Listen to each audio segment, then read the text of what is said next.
আহা রাসূল পাকের দেশে। ওস্তাদ রাতকে একজন, এটা কেমন গজল? এটা রসুল পাকের যুগে যদি জন্ম হইতো গাদা, কোন যুগে জন্ম হইলে তোর জন্য ভালো? এটা তুই ভালো জানিস না আল্লাহ ভালো জানে। রসুলের যুগে জন্ম হইলে যে আবু বকর হইতা, আর কি গ্যারান্টি আবু লাহাব আর আবু জাহেলত হইতে পারে?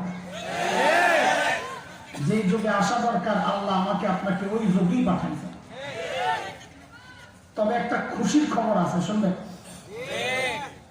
পাগলের সুখ মনে মনে একটা কথা আছে, এই একটা খুশির খবর আছে আমাদের, বলি। বলবো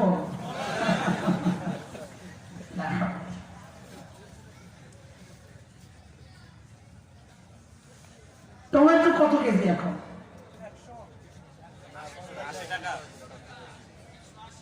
সবাই তো কথা বলে না, দেখলে তো খেতে তুমি বলে বাজার তো করো না, কমতেছে কি? আমি দাম ভিন্ন ভিন্ন, এই জন্য সবাই বলতে চিন্তা করতেছে কোনটা কমবে, এক মাসের আগেরটা না এখন একটা। আচ্ছা 100 টাকা দাম, আমরা ঢাকায় 100 টাকা 120 টাকা খাই। আচ্ছা বলেন তো এই 100 টাকার টমেটোটা ফ্রেশ না ভেজাল? ভেজাল না? ভেজাল দেখেন 100 টাকা। ফুল সিজন যখন থাকে, আপনাদের জঙ্গি বাড়ি করছে টমেটো চাষ হয়নি, ফুল সিজন যখন থাকে তখন টমেটোর কেজি কত? 5 টাকা 10 টাকা। আচ্ছা 10 টাকাই ধরেন, বেশি বেশি করেন। এই যে 10 টাকার টমেটোটা, এটা ফ্রেশ না ভেজাল? কারবার দেখেন তো, ফ্রেশটা খান 10 টাকায়, ভেজালটা খান 100 টাকায়। কারণ কি বলে?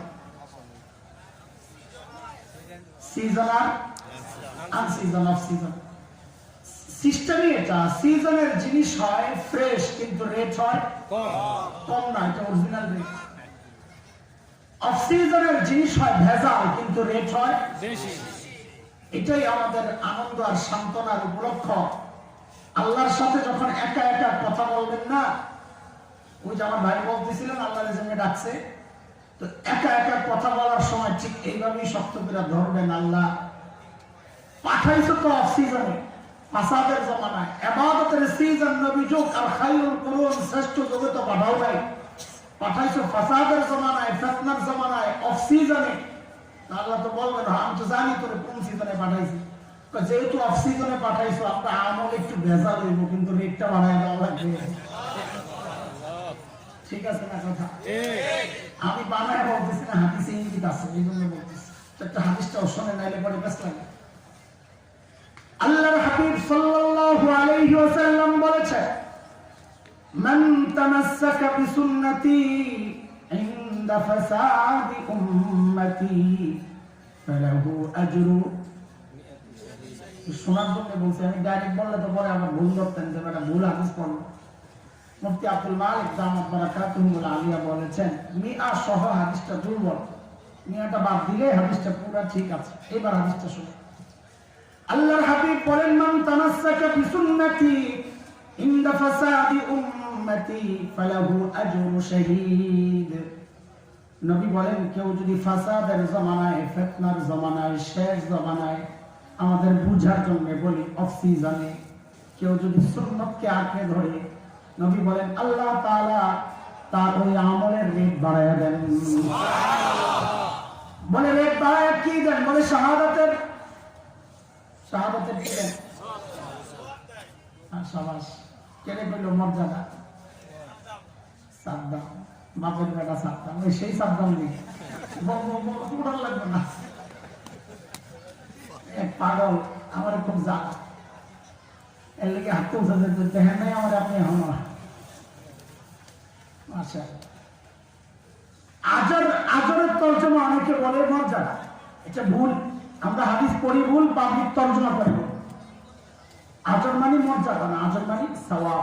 শাহাদাতের মর্যাদা তো অনেক উঁচা, সুন্নত আঁকড়ায় ধরলেই আল্লাহ শাহাদাতের মর্যাদা দিয়ে দিবে। তো শুনলা, মাননীয় প্রধানমন্ত্রীর বেতন এর চেয়ে বেশি বেতন পাওয়ালা বাংলাদেশে বহু মানুষ আছে, কিন্তু তার মর্যাদা প্রধানমন্ত্রীর উপরে না। মর্যাদা আর সওয়াব এক জিনিস না। আচ্ছা, এবার পুরো হাদিসটা ঠিক মতো শুনে। নবী বলেন, শেষ জামানায় অফ সিজনে কেউ যদি সুন্নতকে আঁকড়ে ধরে, কোন সিজনে বলে দিত? অফ সিজন কি সাহাবীদের যুগ না এই যুগ? শেষ জামানায় কেউ যদি সুন্নতকে আঁকড়ে ধরে, আল্লাহর হাবিব বলেন আল্লাহ তাআলা ওই সুন্নতের রেট বাড়ায়া দেন। বলে রেট বাড়ায়া কি দেন? বলে রেট বাড়ায়া সুন্নতের জায়গায় শাহাদাতের সওয়াব দিয়ে দেন। তাহলে অফ সিজনে আমলের রেট বাড়ে কি বাড়ে না? মেজাল হইলো বাড়বো ইনশাআল্লাহ। ঠিক আছে, ঠিক আছে। সান্ত্বনা আর কি, একটা কিছু রইয়া তো যাওয়া লাগবে, বুঝলেন না? দোস্ত, সাহাবায়ে কেরামের সাথে আমাদের আমল হুবহু মিলবে না, তবে কাছাকাছি আমার চেষ্টা করা দরকার। বড়রা বলেছেন দুনিয়ার জিন্দেগিতে সাহাবীদের যত কাছাকাছি আসতে পারবা, হাসরেও সাহাবীদের তত কাছাকাছি থাকতে পারবে। সাহাবীদের সাথে আমাদের আমলের মৌলিক পার্থক্য কোন জায়গায়? দেখেন, ছোটবেলায় আমরা লেখাপড়াও করছি, খেলাধুলাও করছি। খেলছেন না? ভালো সাইজের নারে আমি খেলছি, আমার দোস্ত আছে সাক্ষী, আমি মানা করার কোনো কারণ নাই, দেখছি। কিন্তু লেখাপড়াও দেখছি। আমি আমার ক্লাসের পর আমার 1 নম্বর ছাত্র, আমার সঙ্গে একসাথে করছি। ব্রেন ছিল খুব সাফ, পড়া যেটা পড়তাম মুখস্থ, ছোট একদম নিচের কিতাবগুলো তো একদম ছুটাস্ত, ছোটের উপরে। আরবি সাফাতুল মাসাদির, ওই মাদ্রাসাওয়ালারা বুঝবে, আপনারা বুঝবেন না। আরবি সাফাতুল মাসাদির পড়ছি 1989 সালে, 32 বছর আগে। কিন্তু আমি দেখি যে এটা ভুলি না, আল্লাহ ভুলার না, আল্লাহ রাখছেন। এখন ওই শুরু থেকে আমাদেরকে যে মুখস্থ করাইছে, শুরু থেকে টান দিলে দিই বড় বড় করে চলতেই থাকে। আন্নাসের মদত কর্নাল ফরজুল্লাহ কান্নার দখল দাখল মাল করবিত না আত্তালু তালু কানাল হাতু বাগনাল হাফি গিতি কোনা সাতাল জুবানাল মাতাল নামরসনাল খুলু দামে সালাম আল্লাহ সুলছনা চলতেছে যাত্রা। আবার যে নাহবিল মুখস্থ করাইছে, আবার ওই যে মুখস্থ করাইছে হুজুররা পিটাইয়া পিটাইয়া, এমনও দেখি যে মুখস্থ মাথায় পয়সা দিয়েছে। আল্লাহ তাআলা কে মুখতাসির মজবুত রাখবেন। আমরা বলতে বাবা মুখরাত লাগাত মারিফাত ইস্তিফাদা যত মুহিম্মত ইস্তিবাসান বাকি বেতার মিন নমার মজবুত মারিফাত ইয়া রাব্বানা সাবহানাহু ওয়া তাআলা তাওফীকুল্লাহ তাআলা ওয়া নিসাউ সাজাদিদা তাওয়ানি। আরবি সাহিত্যের সবচেয়ে কঠিন কিতাব কোনটা? মাকামাতে হারিরি। কোরআন তরজমা করার সময় তো জানতে হয়ে যায়। আর আমি তো মাকামাত দিয়ে তারাবি পড়াইতে পারি, কেউ টের পাইব না আমি কোরআন শরীফ পড়ি না, অন্য কিছু পড়তেছি। আলা আন্নি ওয়া ইন আফদানি আল ফাতিল আল মুতাওয়াবি ওয়া নাদাহানি আল মুহিব্বুল মাহাবিল কাবু আখলিসুন মিন জাহিল আও দিল মিন মুতাজাহিল ইয়াদাওয়ানি লিহাদা আল ওয়াদিল ওয়া yunaddiru bi annahu mimma la yasha wa naqad al ashya bi'ayni wa qawli wa an'ama an-nazama fi mabani al-usul نظم هذه المقامات في سلك الإفادات وسلكها وأسلك الموضوعات عن الأجماع والجمادات. الله أكبر، الله أكبر. هذا تكبير الله أكبر، هذا ركوع الله أكبر.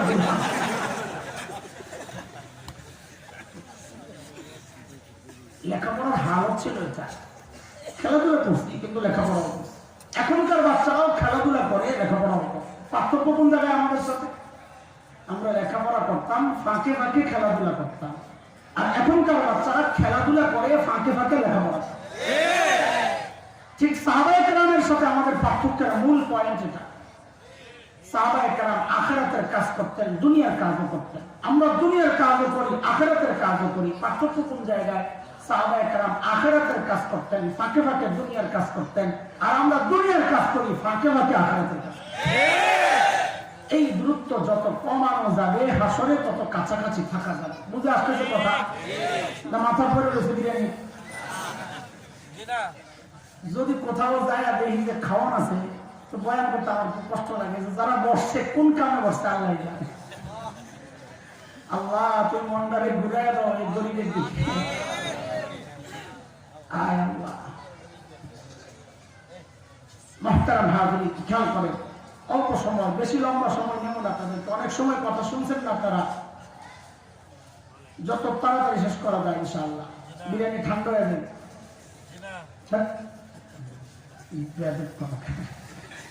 কষ্ট লাগে না? কষ্ট হয় না আপনাদের?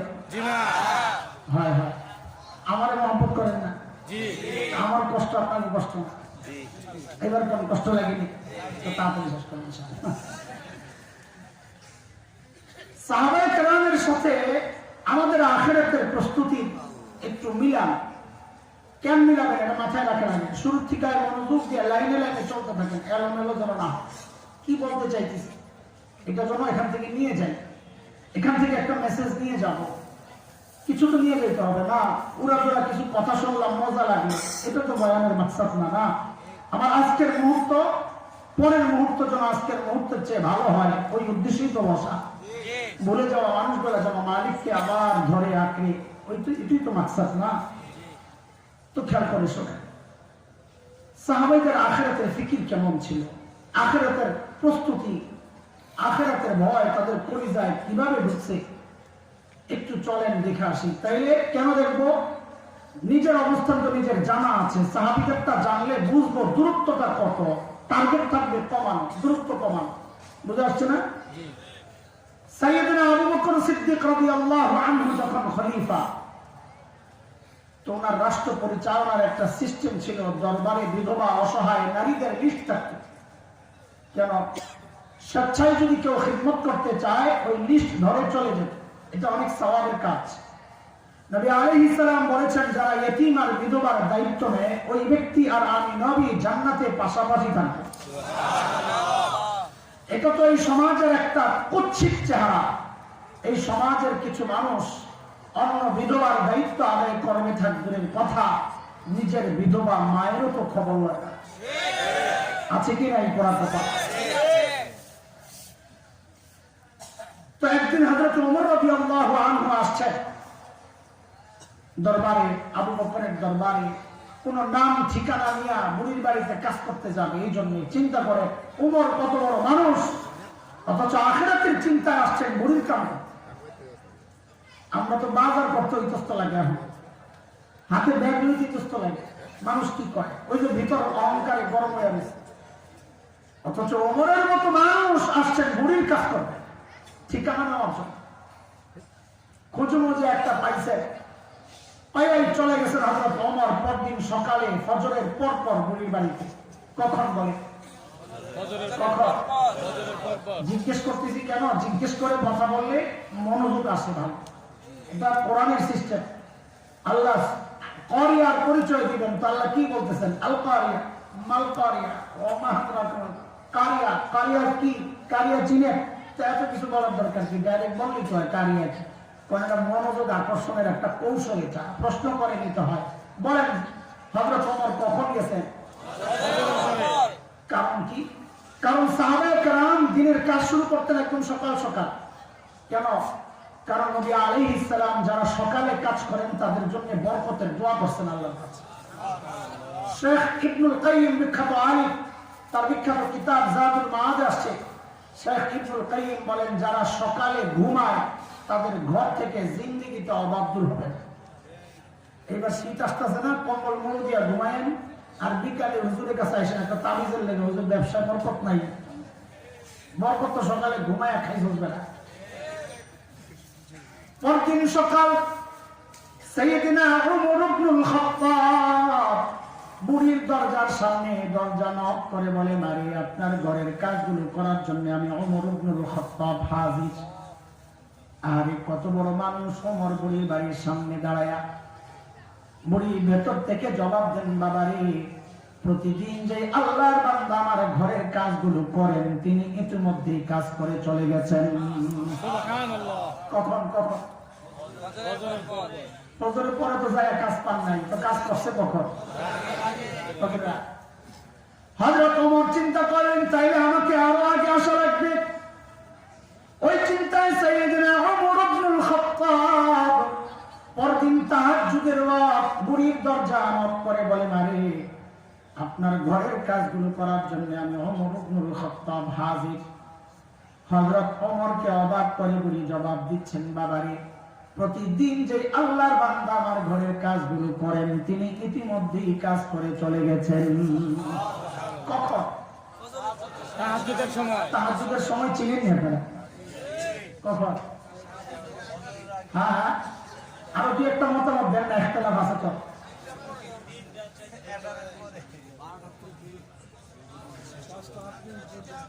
আচ্ছা বুঝছি, ঠিক আছে, একতলা আছে।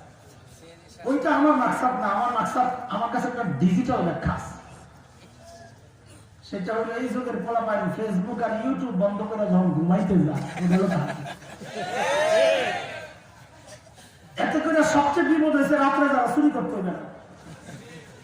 যেই ঘরে যায় দরজা যাওয়ার সিপা দিয়ে যাওয়া দেয়, ভিতরের মানুষগুলো ঘুমাইছে নি, দেয় কোনো না কোনো আল্লাহ বান্দা আসমানের দিকে মনে হচ্ছে দেখা আমার আসর স্মরণ করে একটা ছাপ করার দরকার। গজব তো এই জন্যই আসে। তাও আটকায় কি জন্য জানো?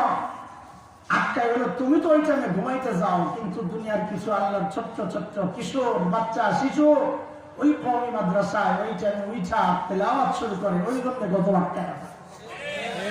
কারো ছিল সিন্নি খাও, মোল্লা তো ছিল না। হ্যাঁ ঠিক, আসতে কবি বলে বলবি। এইবার যারা হলো তোমার টনক মরছে, কে এত রাতে কে কাজ করতে আসে? আমার কাজের দরকার নাই, আগে বুজুর্গ বাইর করা লাগবে। কে আল্লাহর বান্দা, কাজের দরকার। ফজর ইশার নামাজের পর সাইয়েদনা ওমর ইবনুল খাত্তাব বুড়ির ঘরের সামনের এক ঝোপের আড়ালে চুপচাপ বসে আছেন। দেখবেন এত রাতে কে কাজ করার জন্য আসে। গভীর রাত, হযরত ওমর লক্ষ্য করলেন এক আল্লাহর বান্দা খালি পায়ে পা টিপে টিপে বুড়ির বাড়ির দিকে আগাচ্ছে। হযরত ওমর রেডি, আসেন আপনি, দেরি কেনা। যেই না কাছে আসছেন ওমর দাঁড়ায় গেছেন। ওই কে আপনি?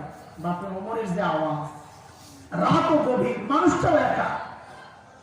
আমি এমন সিচুয়েশনে পড়লে তো সাথে সাথে কাপড় চোপড় নষ্ট করে হয়, কিন্তু হযরত ওমরের আওয়াজে ওই ব্যক্তি ভয় পাবেন থাক দূরের কথা, উল্টা হযরত ওমর যাকে দেখলেন নিজেই চমকায়া গেছেন। দেখেন ইনি আর কেউ না, খলিফাতুল মুসলিমিন আবু বকর সিদ্দিক রাদিয়াল্লাহু আকবার।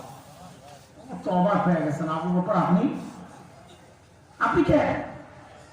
পায়ের দিকে তাকায় দেখে জুতা নেই।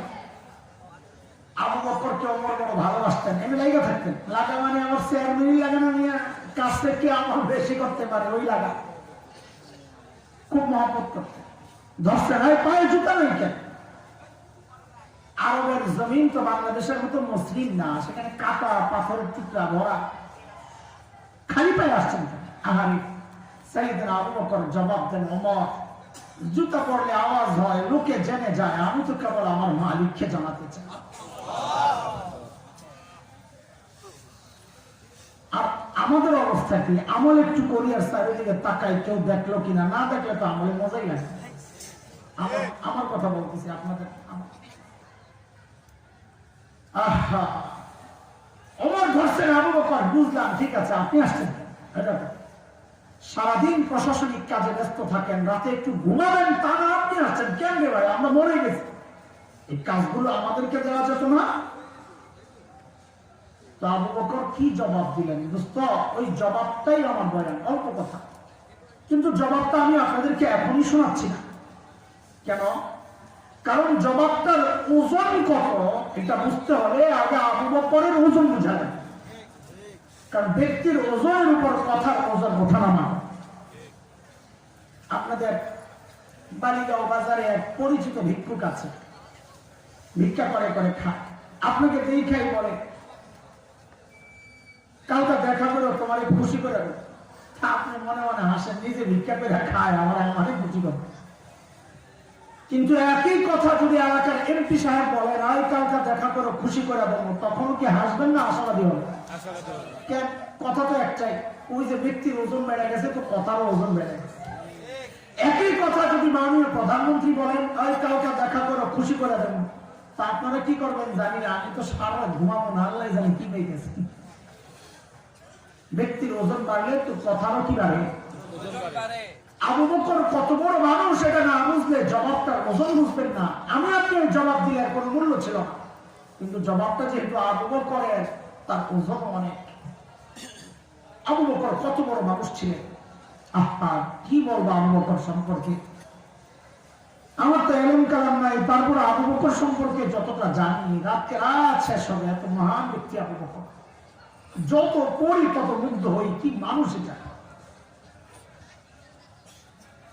একদিন আম্মা জান আয়েশা রাদিয়াল্লাহু তাআলা আনহা মদিনার স্বচ্ছ পরিষ্কার আকাশের দিকে তাকায়া তাকায়া দেখেন লক্ষ লক্ষ নক্ষত্র দেখা যায়। মদিনার আকাশ তো বাংলাদেশের মতো মেঘাচ্ছন্ন না, কুয়াশাচ্ছন্ন না, ক্লিয়ার পরিষ্কার। আম্মা জানের মনে কৌতূহল, নবীকে গিয়ে জিজ্ঞেস করেন, ইয়া রাসূলুল্লাহ, ওই যে লক্ষ লক্ষ নক্ষত্র দেখা যায়, ওগো আল্লাহর হাবিব, আপনার উম্মতের মধ্যে এমন কেউ কি আছেন যার আমলের পরিমাণ ওই নক্ষত্রের চেয়ে বেশি? কেউ কি আছেন ইয়া রাসূলুল্লাহ? আল্লাহর হাবিব বলেন, আয়েশা আছে একজন। কয়জন? একজন। আচ্ছা আপনারা সবাই একটু দাঁড়ান তো। বিসমিল্লাহ, আল্লাহু আকবার। হ্যাঁ, না আমার কারণ আছে, কি কাম করেছেন আজকে? প্রত্যেকে নিজের সামনের ফাঁকা জায়গাটা পুরা করে বসে, পিছনে ভাইরা দাঁড়ায় গেছে, বসতে পারতেছে জায়গা ফাঁকা করে, ফাঁকা জায়গা পুরা করে বসে।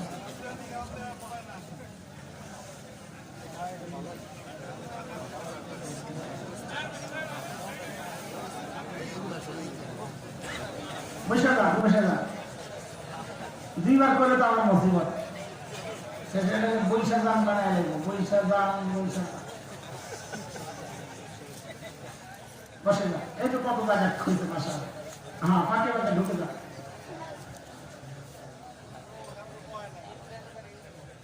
ওই পর্দার ওই পাশে কি বাগান আছে? বাগান আছে, গাছ আছে, গাছ নষ্ট করে নেবো। থাক, পর্দা খুলে দিলে ওখানে বসতে পারবে, চাপে। ঠিক আছে, কাজের লোক কাজ করেন, বাকিরা দেখতে থাকেন।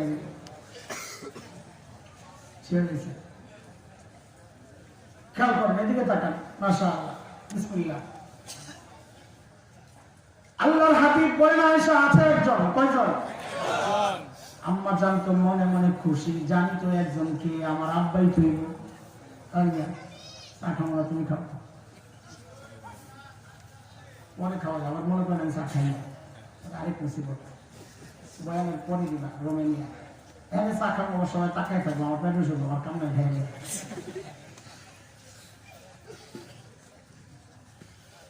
আমরা জানতো মনে মনে খুশি, জানি তো একজন কে, আমার আব্বা আগুলো করতে জানলে আবার জিজ্ঞেস করতো কেন? ওটা দুনিয়ার সব মেয়েদের স্বভাব, সব মেয়েরাই চায় স্বামীর মুখ দিয়ে একটু বাবার বাড়ির প্রশংসা করতে। একদিন খালি বদনাম করে দেখেন, এক সপ্তাহ তরকারির মতো হয় না। বাপটা যেমন হইতেছে, মনে হয় এই বিপদে খালি হাসান এলাকার সবাই খুব সুখে আছে। কথা বল না, ডরান না, গেলে ভিতরে সাইজ করবো, নিচের দিকে তাকা এখন, ঠিক না? ঠিক বলা পাই ঠিক করে, তুই কি বলো?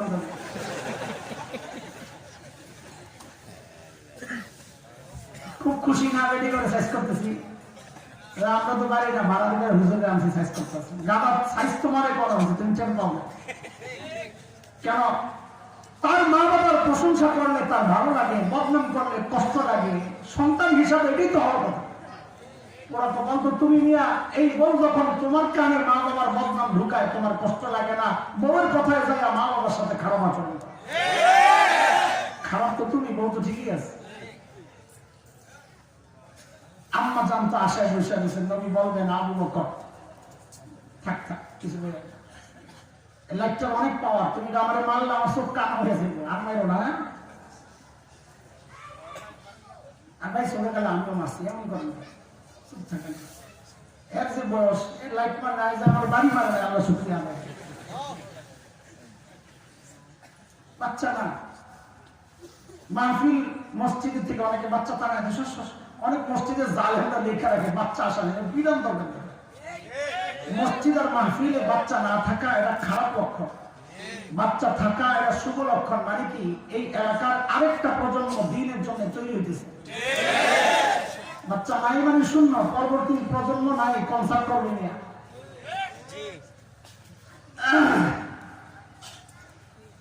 আল্লাহর হাবিব বলেন, আয়েশা আছে একজন। কয়জন?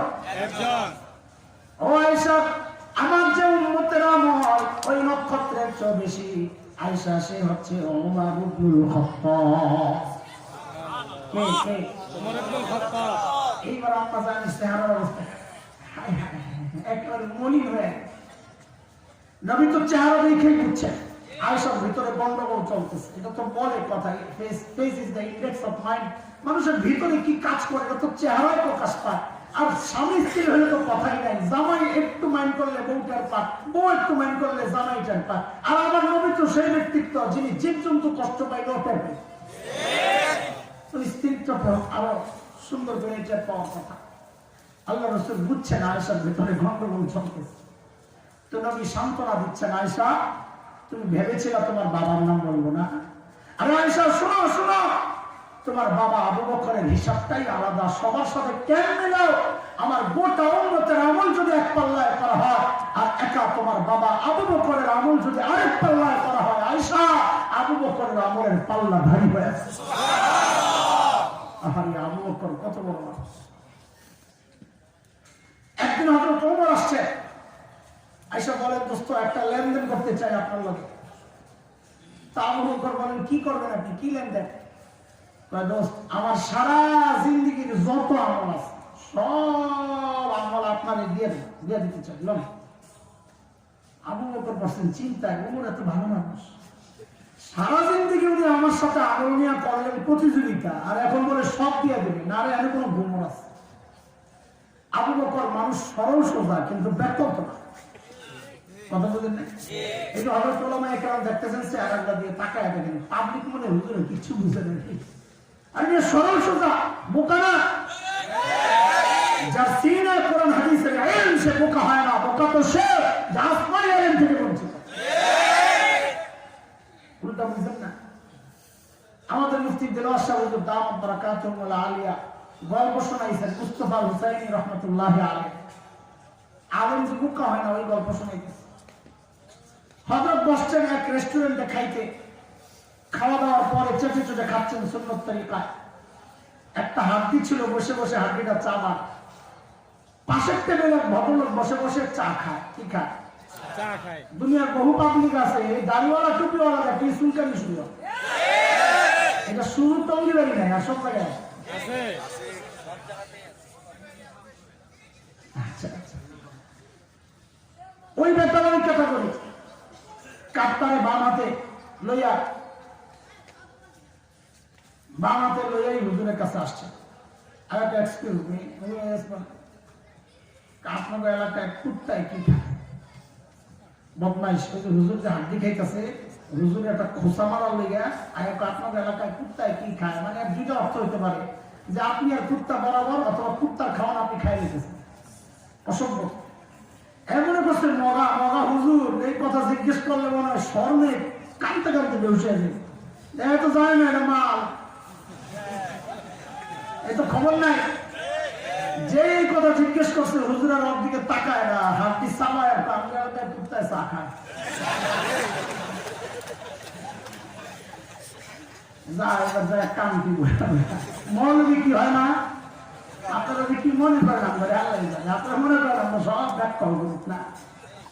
আরে ভাই চুপচাপ থাকি, সব বুঝি, সব বুঝি। কাসেম নানতুবি রাহমাতুল্লাহি আলাইহি কত বড় মানুষ, আল্লাহু আকবার। দারুল দেওবন্দের প্রতিষ্ঠাতা, পুরা হিন্দুস্তানের ইংরেজ বিরোধী আন্দোলনের অন্যতম সিপাহ সালার, যার আঙ্গুলের ইশারায় হিন্দু মুসলমান উঠে বসে। ইংরেজরা সিদ্ধান্ত নিল হযরতকে গ্রেফতার করে। হযরত থাকতেন দারুল দেওবন্দের পাশে একটা ছোট্ট মসজিদ, দেয়ালের সাথে লাগোয়া ছাত্তা মসজিদ। হযরত ওই মসজিদে থাকতেন। ইংরেজরা এটার চারপাশ থেকে ঘেরাও করছে, হযরত ভিতরেই ছিলেন। গেঞ্জি গায়ে দেওয়া, লুঙ্গি পরা, মসজিদ ঝাড়ু দেয়। আমাদের আকাবিররা কত সাদা সিধা জীবন ছিল। হযরত ভিতরে, ইংরেজরা ভিতরে ঢুকছে, ঢুকে হযরতরে দেখে আর চিনে নাই। তখন তার ফেসবুক আসিল না যে দেওয়ালে দেওয়ালে হযরতের ছবি ঘুরে। এখন তো আমাকে হযরত মরার আগের ছবিও ঘুরে, মরার সময়ের ছবিও ঘুরে, মরার পরের ছবিও ঘুরে, জানাজার পরের ছবিও ঘুরে, কবরের রহস্যময় ছবিও ঘুরে। এমন অপেক্ষায় আছি কবে কবরের ভিতরের দিকে লাইট যায়। আরে ছবি কি যে মজা পায় বলা পায় ছবি প্রচার করে। তো আমাদের আগের আকাবিররা বাইচা গেছেন যে তো ওই ক্যামেরা আসিল না, ফেসবুক আসিল।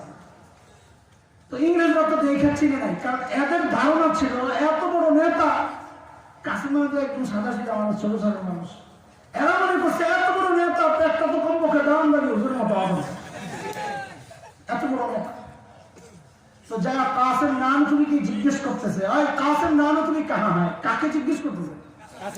হযরতকে। কাসেম নাম তুমি কাহা? মৌলভী ব্যাকল হয় না, ওটা বুঝাইতেছে। কাসেম নাম তুমি বসেন বড় বিপাকে, যদি বলেন নেই হোক আমি কাসেম নাম তুমি, তাই ধরা পড়েন। আর যদি বলেন পাতা আমি জানি না, তাহলে তো মিথ্যা হয়। আলেম তো মিথ্যাও বলবে না। কাসেম নাম তুমি কি করছেন, যে জায়গায় দাঁড়ানো ছিলেন ওখান থেকে সইরা এই জায়গায় গেছেন, তো আগের জায়গাটা ফাঁকা হয়েছে না, আগের জায়গা খালি না। এমন একটা ভাব হয়েছেন যে বুঝতে একটু দেরি হয়েছে। হ্যাঁ কে আবার কাসেম নাম তুমি, ও আচ্ছা ও তো আপনি হাতে একটু আগে এখানেই ছিল, কথা তো ঠিকই আছে, একটু আগে তো এখানেই ছিল, এখন তো শরীরে জায়গায় গেছে। ইংরেজরা মনে করছে একটু আগে এখানে ছিল, এখন বুঝি পালায় গেছে। মৌলভী কি হয় না? আর মৌলভী নেতা আবু বকর কি ছিলেন না? আচ্ছা আবু বকর একটা শোনো, যখন সূরা লাহাব নাযিল হয়েছে, তো এই সূরার মধ্যে তো আবু লাহাবের ব্যাপার আসছে, সাথে আবু লাহাবের বউ উম্মে জামিল বিনতে হারব ইবনে উমাইয়া, তার কথাও আসছে, তোরেও শেষ করো। তসলিমা নাসরিন, ওই যুগের তসলিমা নাসরিন বেডি শূন্য তো গেছে, মেজাজ খারাপ নিয়ে পাথর একটা লইছে, নবীকে মারবে, কাবার দিকে দৌড়েছে। নবী আলাইহিস সালাম কাবার পাশে বসে বসে তিলাওয়াত করতেছেন, আবু বকর পাশে বসে বসে পাহারা দেয়। আবু বকর দেখছে উম্মে জামিল আসতেছে, আবু বকর ভয় পেয়ে গেছে, আরে এখন তো নবীকে মারবে। তো কানে কানে বলতেছে, ইয়া রাসূলুল্লাহ উম্মে জামিল আসতেছে, নমুনা ভালো না। তো নবী আলাইহিস সালাম বলেন, আবু বকর আপনি চিন্তা করেন কেন, ওরে আসতে দেন, আসতে দেন, ও আয়েশা আমারে দেখবি। এটা মুজিজা, আল্লাহ আগে জানা রাখছেন। সূরা বনী ইসরাঈল আয়াত 45, فإذا قرأت القرآن جعلنا بينك وبين الذين لا يؤمنون بالآخرة حجابا مستورا। নবী আপনি যখন তিলাওয়াত করবেন, আপনার আর বেঈমানদের মাঝখানে আমি নিরাপত্তা পর্দা দিয়ে দিব, এরা দেখবি না। ঠিকই উম্মে জামিল এসে খালি খুঁজে, আবু বকর তো বুঝছে চান্দু তুমি তো দেখো না, না পাই ধরছে আবু বকর রায় মোল্লা, তখন মোল্লা পায় নাই, তখন যেটা কইছে আমি সময়ের শব্দ দিয়ে তাফসীর করলাম আর কি, রায় মোল্লা তোর দোস্ত মোহাম্মদ কই। এখন আবু বকর যদি বলেন লা আদরি আমি জানি না, তো আবু বকর মিথ্যাবাদী হয়। আর যদি বলেন এই যে, তো আবু বকর মাইর খায়, কারণ আবু বকর বলবেন এই যে, উম্মে জামিল কই যে, হ্যাঁ তো দেখ। আবু বকর কি চালাক, আল্লাহু আকবার, সাথে সাথে জবাব দেন কি আবু বকর বুঝতে দেখো কি কয়। এমন একটা ভাবলে যদি আমি জানি না, আসলে খুঁজে দেওয়া হবে মাদ্রাসাওয়ালারা জানে জুমলা ইনশাইয়া না, কিসবের কোনোটাই একটা না, আমার সিগা সত্য না মিথ্যা খুঁজে দাও, তোমার কাম তুমি করো। উম্মে জামিল মনে করছে আবু বকর জানি। আল্লাহু আকবার। হিজরতের সময় নবী আর আবু বকর মদিনার পথে, খবর ছড়ায় গেছে ধরনী 100 পুরস্কার, অনেক দূর পর্যন্ত খবর ছড়াইছে, যারা আবু বকর ছিল না, নবীও ছিল না, তাও খোঁজে নদীলাই গেল, এক জায়গায় পেয়ে গেছে। আবু বকর সামনে, নবী পেছনে, ধৈরাই আবু বকরকে জিজ্ঞেস করে মাম্মা তোমার লোকের এই বেটা। এখন আবু বকর যদি বলেন না আরিফ আমি চিনি না, তো আবু বকরের সিদ্দিক টাকা যায়। আর যদি বলেন হ্যাঁ যে নবী গুনাইনি আমাদের নবী, তো নবীর কল্লা যায়। আবু বকর কি চালাক, সাথে সাথে জবাব দেন, হ্যাঁ তো রজুলিয়া দিন, এই লোকটা আমাদের রাস্তা দেখায়। আপনি মনে করছে কি আবু বকর রাস্তা চিনে না, নবী পেছন থেকে গাইড করতেছে, ডাইনে বামে সোজা, ডাইনে বামে সোজা। আসলে তো আবু বকরের নিয়ত এটা ছিল না। আবু বকরের মাথায় আরেকটা, হাদা রাজুল ইয়াহদিনি ইলাল জান্নাহ, এই লোকটা আমাদের জান্নাতের রাস্তা দেখায়। আবু বকর কি ছিলেন না? কথা বুঝে আসতেছে। সাইয়েদনা ওমর যখন বললেন আবু বকর আমার সারা জিন্দেগির আমল আপনাকে দিয়ে দিতে চাই, আবু বকর আস্তে করে বললেন ওমর বুঝলাম, কিন্তু একটু বলেন না আমার কি দেওয়া লাগবে, আমার সব চানি। আবার ওমর বলেন না দোস্ত, আপনার সব কিছু চাই না, ও আবু বকর ছোট্ট একটা বিনিময় চাই। ওই যে হিজরতের সময় নবীর সাথে সাউর গুহায় যে 3 দিন লুকায়া ছিলেন, আবু বকর ওই 3 দিন আমারে দিয়ে দিবেন, আমি আমার সারা জিন্দেগীর আমল আপনাকে দিয়ে দিব। কয়দিন? 3 দিন। বিনিময়ে কয়দিন? আল্লাহ মিলল, হিসাব মিলে। আবু বকর 3 দিনে এমন কি কাম করছে? বুঝা গেল কিছু গোমর হ্যাঁ। ওমর কি বুঝবেন গোমর? একটু গোমর বোঝা দরকার। সময় আসেনি আপনি? চলেন একটু গোমর শুনে আস কি করে। হ্যাঁ কি কইছে?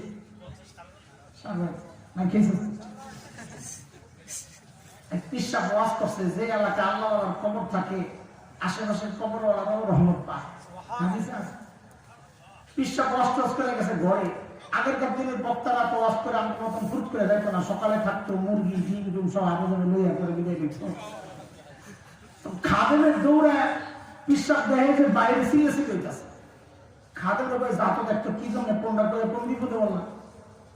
খাদেম যায় যা শুনছি দৌড়ে একটা তাড়াতাড়ি গাটি গোল করেন এলাকায় রাত্রে থাকা যাবে না।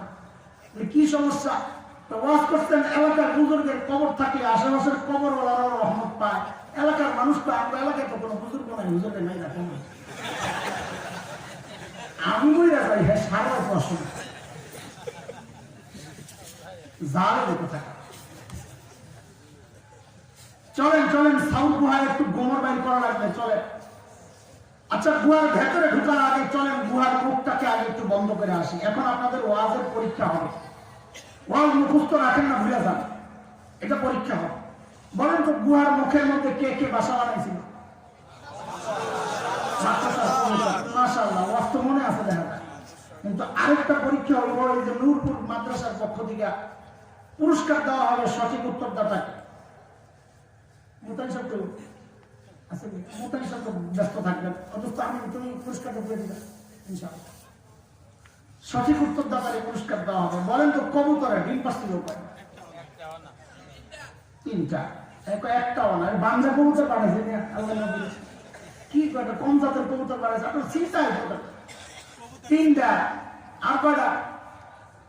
2টা, 1টা। কেউ কেউ ভাবতেছেন নবীর সাথে সংশ্লিষ্ট একটা গল্প নিয়ে আমি তামাশা করতেছি। হ্যাঁ, তামাশাই করতেছি। কারণ মুহাদ্দিসরা বলেছেন কবুতরের গল্পটা পুরাই জাল বানোয়াট মিথ্যা কথা। কবুতরই নেই, আমরা বসে বসে ডিম করি। এই দোষ আপনাদের না, এই দোষ আমাদের। এই গল্প তো আমরাই শোনাই। হ্যাঁ, মাকড়সার জালের ব্যাপারটা আছে, তাও এটা দায়ীর জিদ্দা, খুব দুর্বল। কিন্তু যেহেতু গল্প মর্যাদা আলোচনা হচ্ছে, গল্প আর মর্যাদার ক্ষেত্রে দুর্বল বর্ণনা আছে মুহাদ্দিসরা বলেছে। সেজন্য আনতেছি একটা সূক্ষ্ম কথা শোনানোর জন্য। গল্প শোনানো মাকসাদ না, গল্পের রস আপনাদেরকে খাওয়ানোর জন্য গল্প শোনাইতেছি। শুনে গুহার ভেতরে নবী আর আবু বকর, মনোযোগ দেন, আস্তে আস্তে আমি ভেতরে ঢুকতেছি। এতক্ষণ ভাষা ভাষা কথা বলছি খাতির লাগানোর জন্য। গুহার ভেতরে নবী আর আবু বকর। আল্লাহ তাআলা যদি চাইতেন গুহার মুখটাকে পাথর দিয়ে প্যাকেট করে, যেন বোঝা না যায় এখানে গুহা আছে, পাথর দিয়ে প্যাকেট করে ভেতরটাকে জান্নাতের টুকরা বানায় দিতে পারতেন কি পারতেন? আল্লাহ তা করেছেন না। মাকড়সার জাল দিয়ে নিরাপত্তা দিয়েছেন। কারণ জানেন? কারণ হলো মাকড়সার জাল অনেক শক্তিশালী, যে কাফেররা এটা ছিন্ন করে ছেদ করে ভিতরে ঢুকতে পারবে না। এমন না দুর্বল? কত দুর্বল! কোরআনুল কারীমে সূরা আনকাবুত মাকড়সার নামে একটা সূরা আছে। ওই সূরায় আল্লাহ জানাইছেন মাকড়সার জাল কত দুর্বল। আল্লাহ বলে ওয়া ইন্না আহওয়ানাল বুয়ুতি লাবাইতুল আনকাবুত। জগতের সবচেয়ে দুর্বল ঘরের নাম হচ্ছে মাকড়সার ঘর। তাই আল্লাহ এই দুর্বল ঘর দিয়ে নবী আর আবু বকরের নিরাপত্তার ব্যবস্থা কেন করলেন? প্রশ্ন জাগে। আল্লাহ তাআলা দুনিয়াবাসীকে দেখায় দিয়েছেন, ও দুনিয়ার মানুষ দেখো, আমি যদি আমার দিন বাঁচাতে চাই তো আমার পারমাণবিক অস্ত্র লাগে না, ট্যাঙ্ক কামান লাগে না, যুদ্ধ বিমান লাগে না, সাবমেরিন লাগে না, লাখো সৈন্যের দরকার হয় না। আমি আমার দিন বাঁচাতে চাইলে মাকড়সার জাল দিয়ে বাঁচিয়ে যেতে পারি। কিন্তু শর্ত আছে। শর্ত হইল ইমান লাগবে আবু বকরের ইমান। দুর্বল ইমান হলে মেন খাওয়া। যার ইমান ঠিক আছে তার পরাজয় নাই, কারণ তার মালিক আরশে আযীমের রব। যার মালিক আরশে আযীমের রব তাদের পরাজয় হয় নাই, বর্তমানেও হচ্ছে না, ভবিষ্যতেও হবে না। আল্লাহ ওয়াদা সুন্নাতুল্লাহি আল্লাতী قد خلت من قبل ولن تجد لسنة الله تبديلا। সূরা আহজাবের মালিক বলেন, আমার সিস্টেম আগে যা ছিল এখনো তাই, ভবিষ্যতেও তাই থাকবে। আগের সিস্টেম কি ছিল? আগের সিস্টেম ছিল নমরুদের মালিক ছিল না, নমরুদ পরাজিত হয়েছে। খলিলের মালিক ছিল, খলিল জিতে গেছে। মুসা আলাইহিস সালামের মালিক ছিল, মুসা জিতে গেছে। ফেরাউনের মালিক ছিল না, ফেরাউন পরাজিত হয়েছে। বিলাল হাবশির মালিক ছিল, গোলাম দুর্বল বিলাল, তাও জয়ী হয়েছে। উতবা সাইবা আবু জাহেল আবু লাহাবদের মালিক ছিল না, তারা পরাজিত হয়েছে। এটা হচ্ছে আগের ইতিহাস। বর্তমানের ইতিহাস হচ্ছে ওই যে আফগানিস্তানের টুপিওয়ালা, দাড়িওয়ালা, জুব্বাওয়ালা, পাগড়িওয়ালা মোল্লা খাইতে পারে না, শুকনা রুটি খায়, দুর্বল অস্ত্র নিয়ে তারা জয়ী হয়েছে। কারণ তাদের মালিক ছিল আমেরিকার মালিক ছিল না, জোটদের মালিক ছিল না, নেটোর মালিক ছিল না, জাতিসংঘের মালিক ছিল না। তাই কুত্তার মতো পালাতে বাধ্য হয়েছে।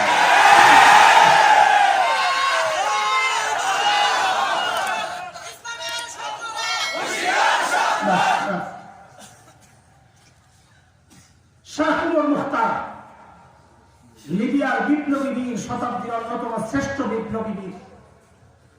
ইটালিয়ানরা যখন লিবিয়া দখল করে, শাহ উমর মুখতার প্রতিরোধ যুদ্ধ চালাচ্ছিলেন।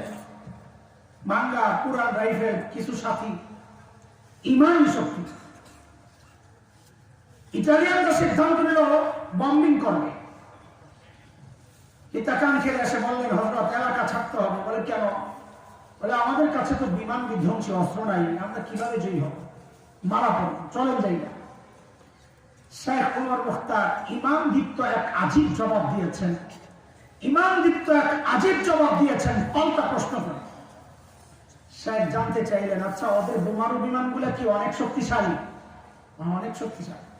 বলে কত শক্তিশালী বলো তো? ওই বিমানগুলো আরশের উপরে দেওয়া যায় না আরশের নিচে দেওয়া যায়? আরে কি বলেন আপনি? কোথায় আরশ, কোথায় সাত আসমান, কোথায় মহাশূন্য, এর কত নিচে দিয়ে বিমানগুলা যায়? তো থুরে তোরে ডরাই আমার আরশের উপর দিয়ে গেলে আমি ডরাইতাম, কারণ আমার রক্ষা করবেন তো আরশের মালিক। উপর দিয়ে গেলে আমার মালিকের উপর যদি বম একটা পড়ে তা আমারে কে বাঁচাবেন? যদি নিচে দিয়ে যায় আমার কোনো টেনশন নেই। তিনি মূলত সূরা তাওবার শেষ আয়াতের তরজমা শোনাইছেন, যে আয়াতের মাধ্যমে আল্লাহ সুবহানাহু ওয়া তাআলা প্রিয় হাবিব সাল্লাল্লাহু আলাইহি ওয়াসাল্লামকে সান্ত্বনা দিয়েছেন এই বলে, ফাইন তাওয়াল্লাউ ফাকুল হাসবিয়াল্লাহ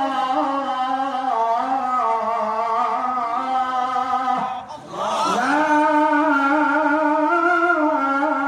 ইলাহা ইল্লা হু আলাইহি তাওয়াক্কালতু ওয়া হুয়া রাব্বুল আরশিল আযীম।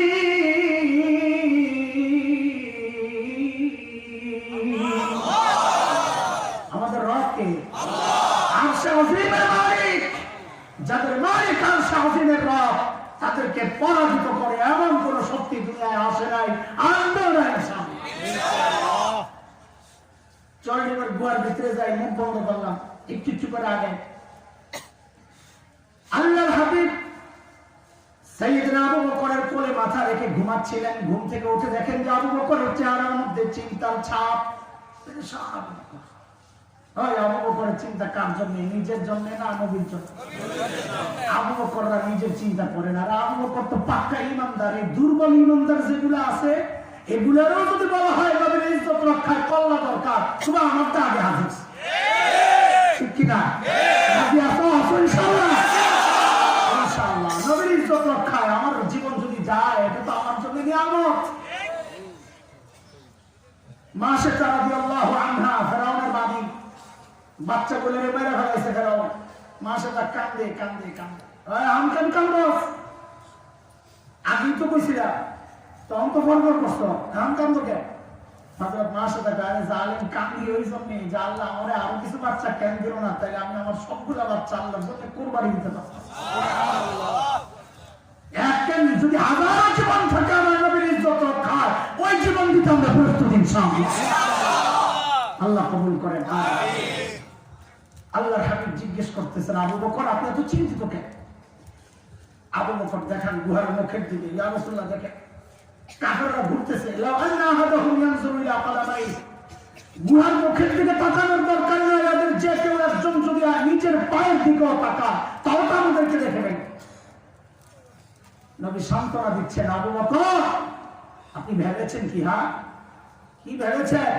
এই গুহার ভেতরে খালি আমি আর আপনি আর আমাদের সাথে বুঝি আর কেউ নাই না? আবু বকর না, এই গুহার ভেতরে খালি আমি আর আপনি না, আমাদের সাথে আল্লাহ আছে।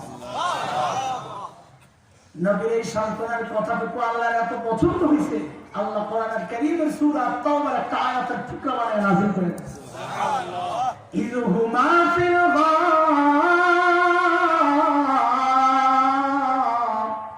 ইয ইয়াকুলু লিসাহিবিহি, আল্লাহু আকবার। হায় রে কি শব্দ! মুফাসসিরিনরা তো ওই রচনা বলছেন কান্নার দেহ কি করলেন আল্লাহ।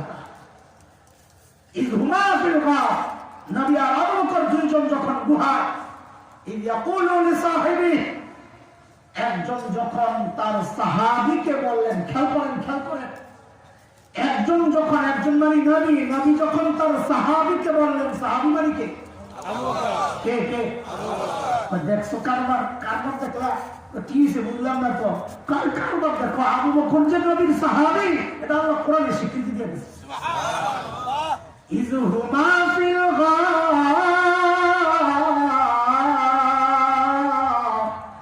ইয ইয়াকুলু লিসাহিবিহি, ওমরের গোমর এই জায়গায় না, ওমরের গোমর সামনে।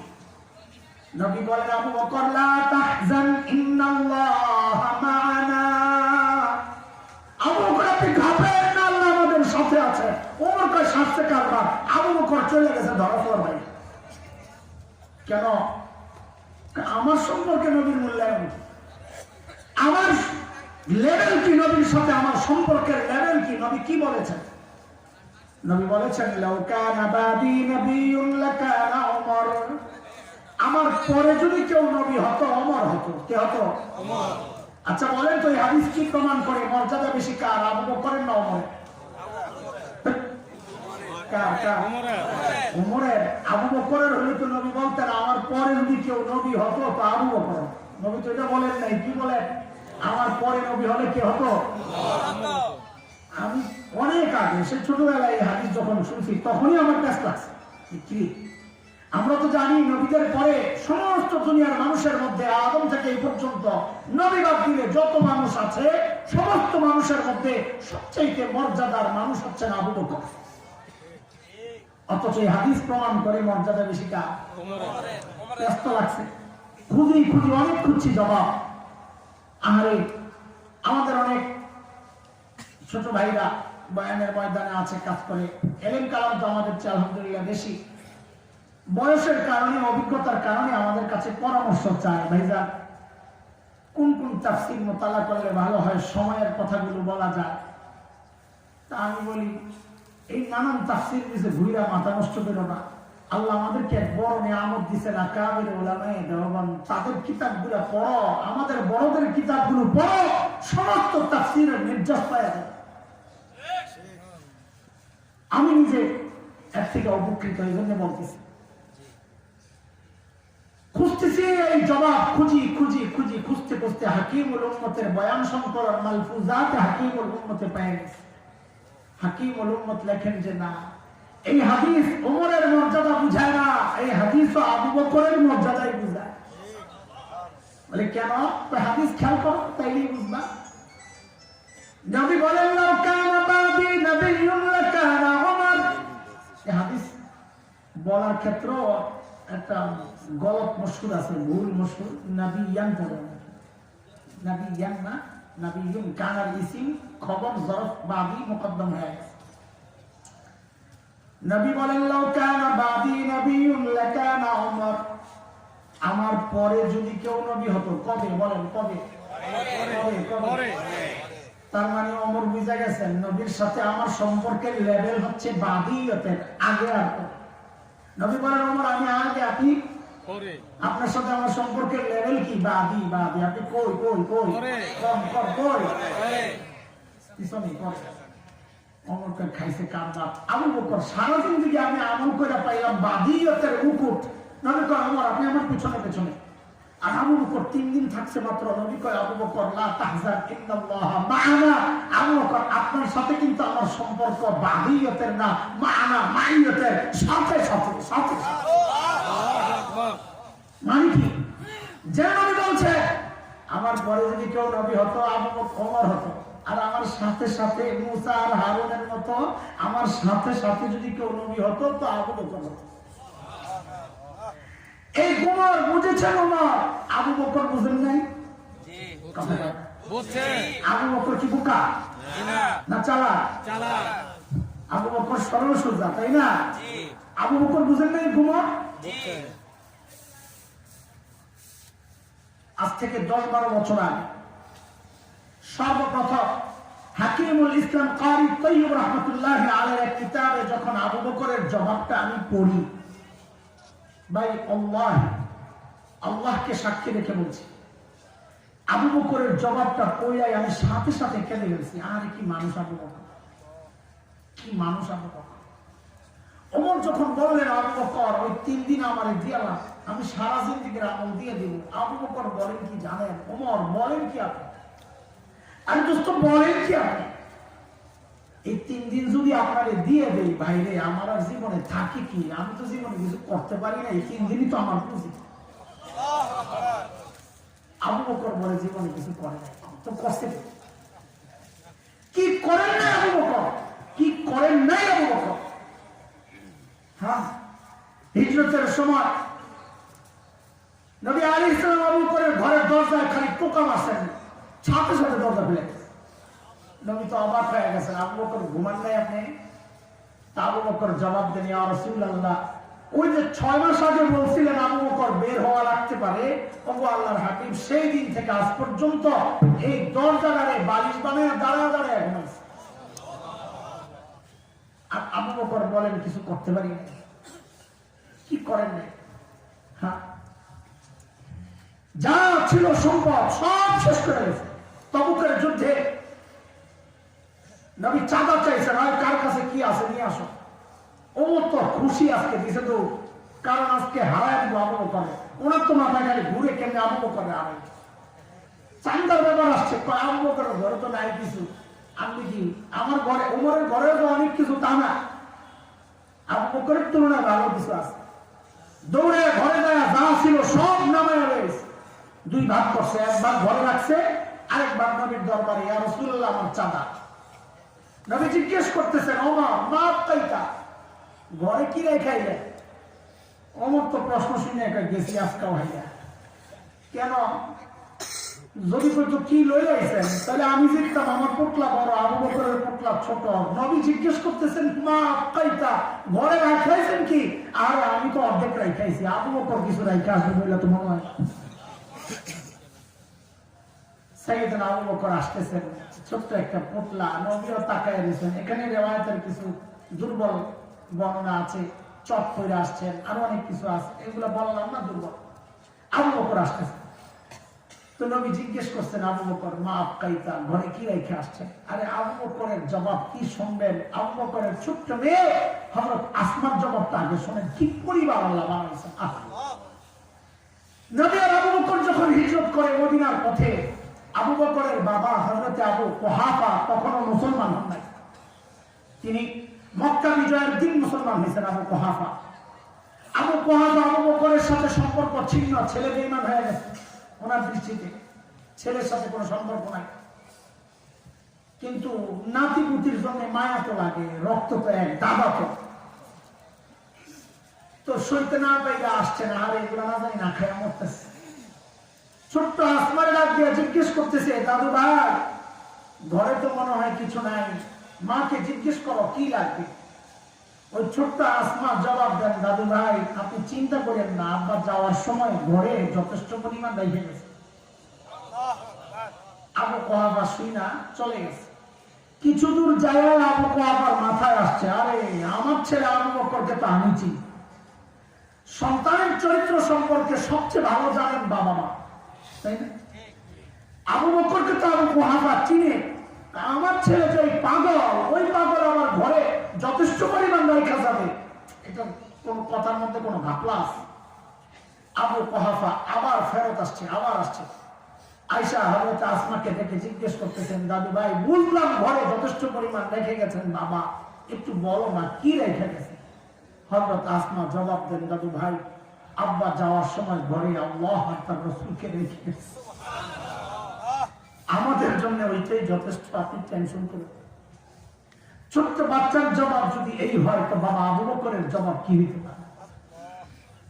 সাইয়েদনা আবু বকর জবাব দিচ্ছেন, ইয়া রাসূলুল্লাহ, ওই যে ঘরের বেড়াগুলো খেজুর পাতার বেড়া, মাঝে মধ্যে সুই গেঁথে রাখতাম, গো আল্লাহর হাবিব আসার সময় থাপড়ায়া থাপড়ায়া আসছি, যেন একটা সুই পর্যন্ত ঘরে থেকে না যায়।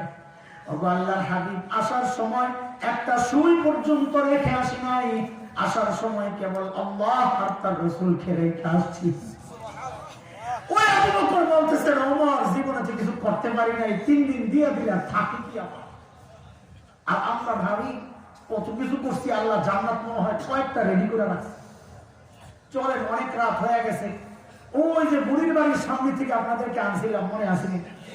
হ্যাঁ হ্যাঁ, হযরত ওমর যখন ধরলেন, আবু বকর এই গভীর রাতে আপনি কেন আসছেন? এই কাজগুলো আমাদেরকে দেওয়া যেত না রে ভাই, আমরা মরে গেছি। আয় হায় হায় হায়, আবু বকর কি জবাব দিলেন? বলেছিলাম দোস্ত জবাবটা খুব সিম্পল, কিন্তু যেহেতু জবাবটা আবু বকরের ওজন অনুযায়ী চিন্তা করেন জবাবটা ওজন। আবু বকর বলছেন, হ্যাঁ দোস্ত এই কাজগুলো আপনাদেরকে দিলেও পাই পারতাম, কিন্তু ভাইরে আমি কি আমার আখিরাত কামাই করবো না? আপনারাই খালি আপনাদের আখিরাতের চিন্তা করবেন, কামাইবেন, আমার কি আখিরাত নাই? আমি কি আমার আখিরাত কামাই করবো না? কোথায় আবু বকর? কোথায় আবু বকর? আখিরাতের চিন্তা। হযরত ওমর এত বড় মানুষ, এক হাদিস তো শোনালাম, নবী বলেছেন আমার পরে নবী হলে ওমর হতো, এটা তো মর্যাদার দিক থেকে কম কথা না। এক হাদিসে নবী বলেছেন, ওমরও ফিল জান্নাহ, ওমর জান্নাতি। আমি আপনি হকের উপর চললে বলা হয় লোকটা হকপন্থী। ওমর সম্পর্কে নবী বলেছেন উল্টা কথা, দারাল হাক্কু হাইসু দারা, ওমর যেদিকে যায় হক তার পেছনে পেছনে যায়। আল্লাহ, ঠিক আছে শুনতে থাকি, শুনতে থাকি। এক হাদিসে নবী বলেছেন ওমর যে রাস্তা দিয়ে চলে শয়তান আর ওই রাস্তায় থাকে। কত বড় মানুষ ওমর। জান্নাতে আল্লাহ নবী হযরত ওমরের বাড়িটা দেখে আসছেন। দুনিয়া এসে নবী উচ্ছ্বাস প্রকাশ করতেছেন, আরে ওমরের বাড়িটা দেখছি, কি যে সুন্দর বাড়ি, কি যে সুন্দর বাড়ি। আমার মনটা চাইছিল একটু বাড়িটার ভেতরে ঢুকি, না জানি ভেতরটা কত সুন্দর, কিন্তু আমি ঢুকি নাই কেন? ওমরের যে গায়রত, ওমরের যে প্রেস্টিজ, ওমরের যে আত্মমর্যাদা বোধ, ওমর যদি মাইন্ড করে, ওই জন্য আমি ঢুকি নাই। আরে মুফতি তাকি ওসমানী দামাত বারাকাতুহুল আলিয়া এই ঘটনা লেখার সময় এভাবে লেখে, এই জবাব শুই না, এই কথা শুই না হযরত ওমর হাউমাউ করে কান্না শুরু করছেন বাচ্চাদের মতো, আর বলতেছিলেন, আমি কাফিরতু ইয়া রাসূলুল্লাহ, আপনার সাথে আমার আত্মমর্যাদা বোধ। কেন একটু ঢুকলেন না আপনি?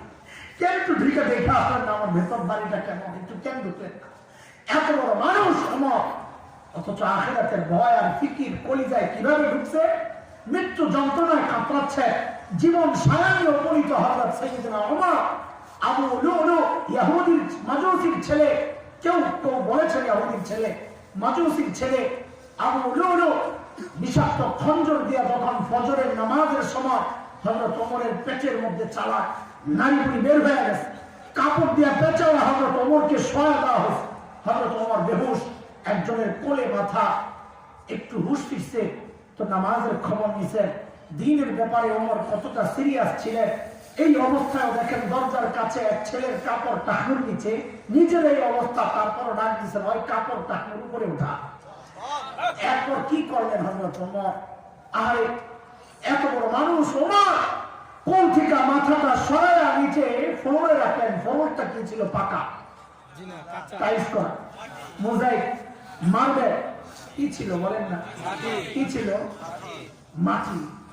প্রায় অর্ধজাহান শাসন করা। অনেকে আপত্তি করে অর্ধজাহান কই পাইলেন? আরে ভাই, তখন তো আমেরিকা সহ অনেক অঞ্চল আবিষ্কার হয় নাই, সেই হিসাবে তো অর্ধজাহান। প্রায় অর্ধজাহান শাসন করা অমর, জান্নাতের সুসংবাদ পাওয়া অমর। নিজের মাথাটা নিয়ে জমিনের উপর রাখছেন, গালগুলারে মাটির সাথে ঘষেন আর কান্দেন, ঘষেন আর কান্দেন, আর বলতেছিলেন ওয়াইলুল লাকা ইয়া ওমর ইন লাম তাগফির লাকা রাব্বুক। ওমর, তোমার রব যদি তোমারে ক্ষমা না করে, ওমর, তোমার জন্য ভয়ঙ্কর বিপদ কিন্তু অপেক্ষা করে। কোথায় ওমর? কোথায় আবু বকর? আবু বকর এত বড় মানুষ, অথচ নির্জনে দূরে চলে যেতেন, একা একা যারা চিৎকার করে করে কাঁদতেন আর বলতেন, ইয়া আবি কুহাফা, ওরে আবু কুহাফার বেটা, তুই মানুষ কেন হইলি?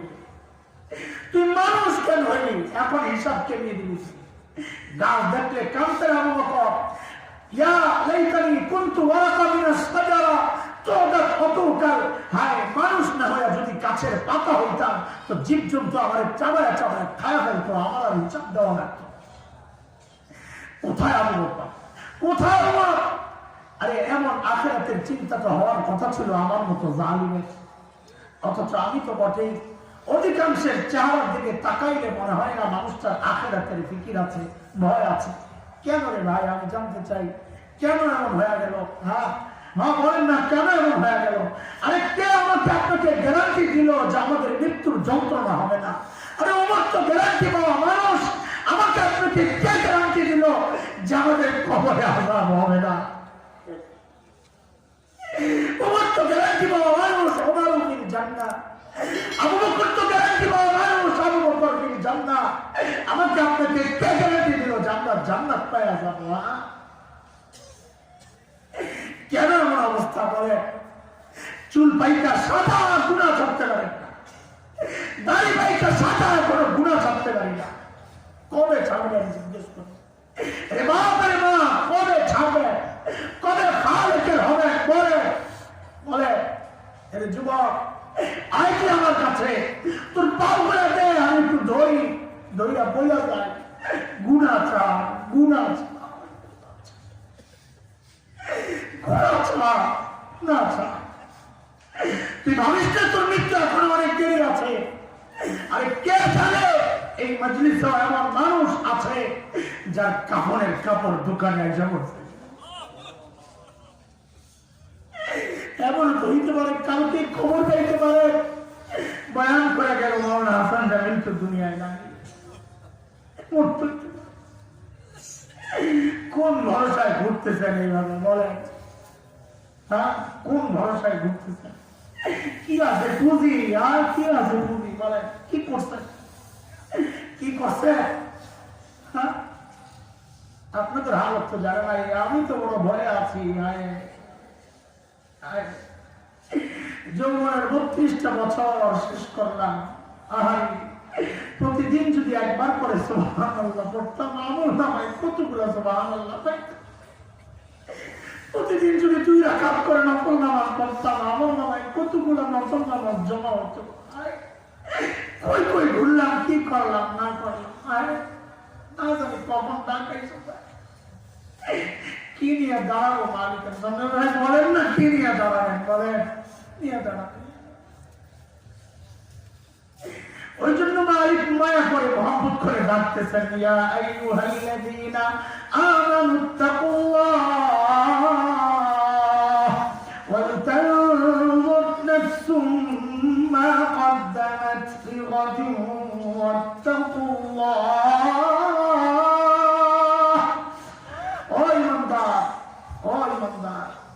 প্রত্যেকের চিন্তা করা উচিত আমার আখিরাতের পুঁজি কি, কামাই কি, সম্পদ। আল্লাহ তাআলা আমাদের সবাইকে আখিরাতে যেমন প্রস্তুতি দরকার, যে আমল যতটুকু দরকার, আল্লাহ তাআলা আমাদেরকে সেইভাবে আখিরাতের জন্য প্রস্তুত হওয়ার তৌফিক দান করেন। আমিন আমিন। লম্বা সময় আপনারা বসেছেন, কষ্ট পেয়েছেন, মাফ করে দিয়ে আল্লাহ তাআলা আমাদেরকে দ্বীনের জন্য কবুল করেন, এই মাদ্রাসাকে কবুল করেন। মাদ্রাসা সমস্ত জরুরতকে আল্লাহ তাআলা তার কুদরতি হাতে মিটায়া দেন। আমিন। ওয়া আখিরু দাওয়ানা আলহামদুলিল্লাহি রাব্বিল আলামিন। আপনারা চলুন চুপি বানাই আপনাদের সবার ওখানে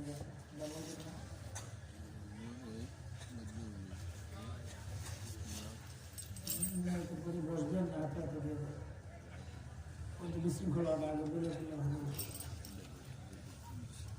درود شريف پڑھی اللهم صل على محمد وعلى آل محمد كما صليت على إبراهيم وعلى آل إبراهيم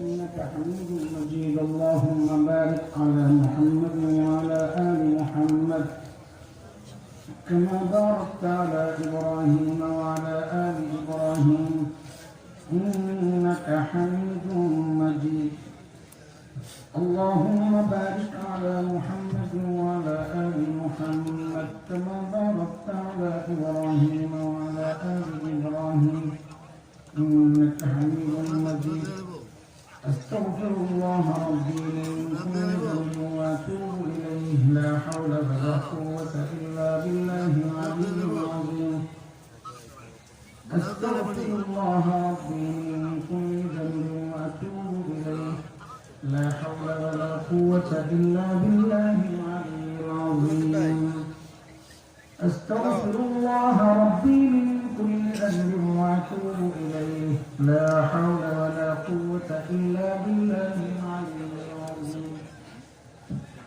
اللهم صل على سيدنا محمد عبدك ورسولك اللهم آمين اللهم صل على سيدنا محمد عبدك ورسولك وصل على المؤمنين والمؤمنات والمسلمين والمسلمات ربنا ظلمنا أنفسنا وإن لم تغفر لنا وترحمنا لنكونن من الخاسرين ربنا ولا تحمل علينا إصرا كما حملته على الذين من قبلنا ربنا ولا تحملنا ما لا طاقة لنا به واعف عنا واغفر لنا وارحمنا أنت مولانا فانصرنا على القوم الكافرين اللهم لا تسلط علينا بذنوبنا من لا يخافك ولا يرحمنا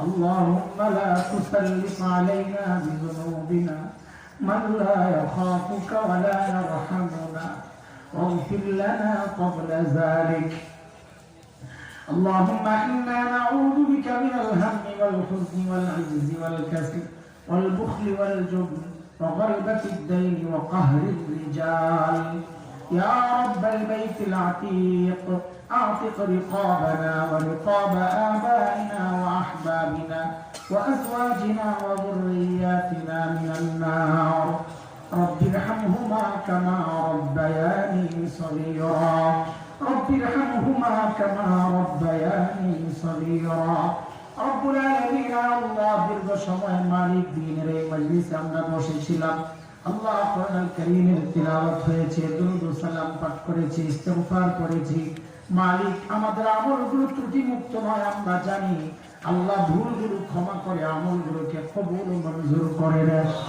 রব্বুল আলামিন আল্লাহ কোটি কোটি গুণ সওয়াব বাড়াইয়া এই আমলের ওসিলায় আমাদের বাবা মা দাদা দাদি নানা নানি শ্বশুর শাশুড়ি আত্মীয় স্বজন পাড়া প্রতিবেশী আল্লাহ যারা কবরবাসী মালিক আল্লাহ প্রত্যেকের কবরকে জান্নাতের টুকরা বানায়া দেন আল্লাহ মওলা কারীম আল্লাহ খাস করে আমাদের যাদের মা নাই বাবা নাই আল্লাহ কবরে কি অবস্থায় আছেন জানি না গো মালিক শুধু এইটুকু জানি ওই মা বাবার ওসিলায় আপনাকে চিনেছি আল্লাহ ওই মা বাবার ওসিলায় আপনাকে সিজদা করি আল্লাহ ওই মা বাবার ওসিলায় আপনার কালামের তিলাওয়াত করি আল্লাহ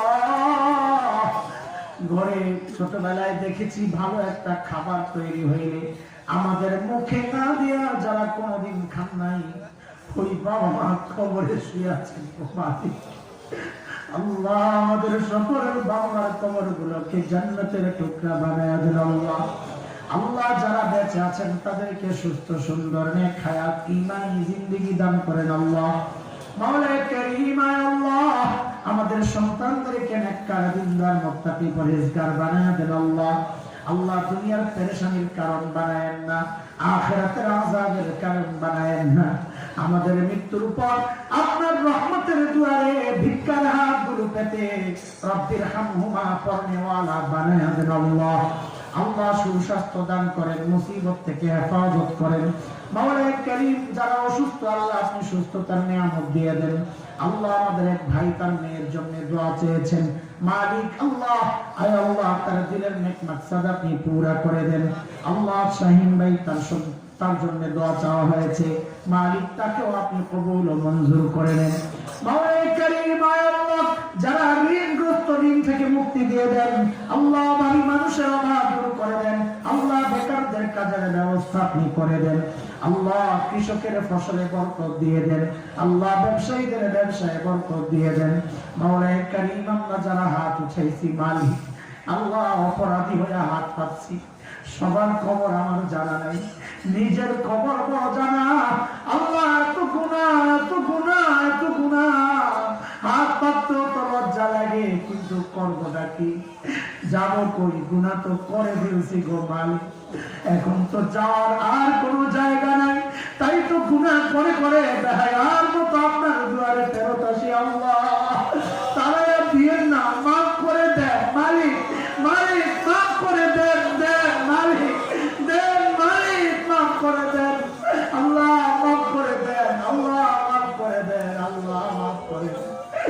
তারা দিলে শয়তান খুশি হয়ে যাবে, আর মাফ করে দিলে আপনার হাবিব খুশি হয়ে যাবেন গো মালিক। গো মালিক, আপনার হাবিবকে খুশি করার জন্য হলেও জীবনের গুনাহগুলো মাফ করে দেন। আয় আল্লাহ আর করব না, মাফ করে দেন আল্লাহ। বাকি জীবন গুনাহ মুক্ত থাকার তৌফিক দান করেন আল্লাহ।